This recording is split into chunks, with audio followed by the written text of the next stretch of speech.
પોરબંદરમાં મહિલા દિવસે ચિત્ર પ્રદર્શનનો પ્રારંભ કરાયો છે, જેમાં શહેરની 57 મહિલાઓના 175 ચિત્રો પ્રદર્શિત કરવામાં આવ્યા છે.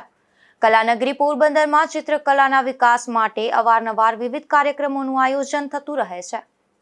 પોરબંદર મહાનગરપાલિકા તથા ઇનોવેટિવ આર્ટિસ્ટ ટ્રસ્ટના સંયુક્ત ઉપક્રમે વિશ્વ મહિલા દિવસને લઈ અને પોરબંદર શહેરના મહિલા ચિત્રકારોના ચિત્રનું પ્રદર્શન, સંવેદનાના રંગોનું આયોજન મહારાણા નટવરસિંહજી આર્ટ ગેલેરી ખાતે કરવામાં આવ્યું હતું, જેમાં શ્રીમદ વલ્લભાચાર્યજી હવેલીના નંદિની વહુજી વસંતરાયજીએ આશીર્વાદ પાઠવ્યા હતા.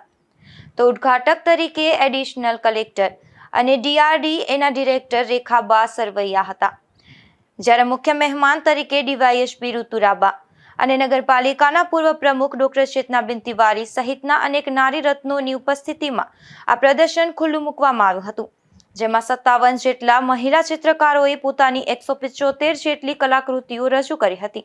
આ પ્રદર્શનમાં ભાગ લેનાર તમામને પ્રમાણપત્ર એનાયત કરવામાં આવ્યા હતા. આ પ્રદર્શન સોમવારે રાત્રે 9 સુધી પોરબંદરના ક્લાસિક નગરજનો માટે ખુલ્લું રહેશે. પ્રોફેસર કોઓર્ડિનેટર તરીકે ધારા જોશી અને નંદિની કિશોર તથા ટીમ ઇનોવેટિવ દ્વારા પ્રદર્શનને સફળ બનાવવા જહેમત ઉઠાવાઈ છે. મારું નામ નંદિની વત્સલ કિશોર છે અને હું હાલ ઇનોવેટિવ આર્ટિસ્ટ ગ્રુપની મેમ્બર છું. અને અત્યારે કાલે જે આંતરરાષ્ટ્રીય મહિલા દિવસ હતું એ નિમિત્તે ઇનોવેટિવ આર્ટિસ્ટ ગ્રુપ દ્વારા એક એક્ઝિબિશનનું આયોજન કરવામાં આવ્યું હતું, જેનું નામ સંવેદનાના રંગો 2025 છે, જેમાં હું અને ધારા જોશી કોઓર્ડિનેટર રૂપે હતા. અને આ એક્ઝિબિશનની ખાસિયત એ છે કે સ્પેશિયલ મહિલાઓને જ એક પ્લેટફોર્મ આપવામાં આવ્યું છે, જેમાં ટોટલ 58 જેટલા મહિલા કલાકારોએ પાર્ટિસિપેટ કર્યું હતું અને ટોટલ 175 જેટલા પેઇન્ટિંગ્સ આમાં એક્ઝિબિશન કરવામાં આવ્યા છે. અને બધાને જ એક નવો તક મળે, નવી પ્લેટફોર્મ મળે એવી અમારો હેતુ હતો.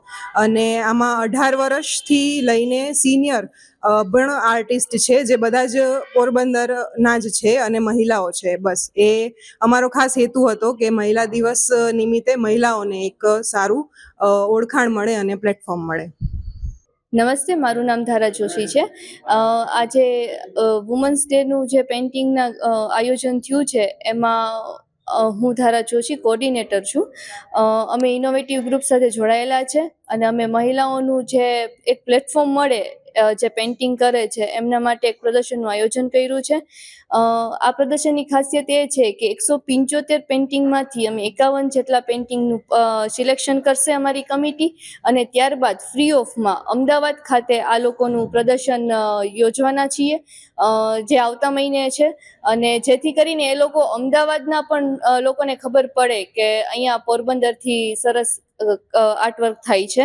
અહીંયા તમે જોઈ શકો છો કે મતલબ બ્લેક એન્ડ વ્હાઇટ, ઓઇલમાં, એક્રેલિકમાં, વોટર કલરમાં, અલગ અલગ મીડિયમમાં મહિલાઓએ કામ કરેલું છે. મોઢવાડિયા તોરલ બેન રાજસીભાઈ છે. હું ડિસ્ટ્રિક્ટ એજ્યુકેશન ઓફિસમાં આસિસ્ટન્ટ એજ્યુકેશન ઇન્સ્પેક્ટર તરીકે ફરજ બજાવું છું. ગઈકાલે વિશ્વ મહિલા દિવસની ઉજવણી આપણા આખા દેશમાં થઈ, ગુજરાતમાં પણ થઈ.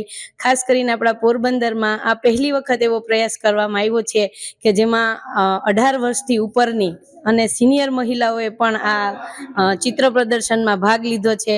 58 જેટલી મહિલાઓને અહીંયા પ્લેટફોર્મ મળ્યું છે અને 175 જેટલા પેઇન્ટિંગ્સ અહીંયા મેં નિહાળેલા છે. અને દરેક એક્રેલિક ટાઈપના છે, પછી કેનવાસ પેઇન્ટિંગ્સ છે, ક્રાફ્ટ ટાઈપના પેઇન્ટિંગ્સ છે, બધાની અલગ અલગ માસ્ટરીવાળા પેઇન્ટિંગ્સ પહેલી વખત જોવા મળ્યા છે. અને સ્થાનિક કક્ષાના કલાકારોને આ પહેલી વખત પ્રોત્સાહન મળે ને એવું આયોજન અહીંયા થયેલું છે અને આ મુલાકાત લેવાનો મને ખૂબ જ આનંદ થયો છે. આ તકે municipal commissioner HJ Prajapati, deputy commissioner Patel તથા ઇનોવેટિવ આર્ટિસ્ટ ટ્રસ્ટના ચિત્રકારો દ્વારા તમામ મહિલા ચિત્રકારોને અભિનંદન પાઠવ્યા હતા. નિપુલ પોપટ સાથે અશોક થાનકી, ગુજરાત ન્યૂઝ, પોરબંદર.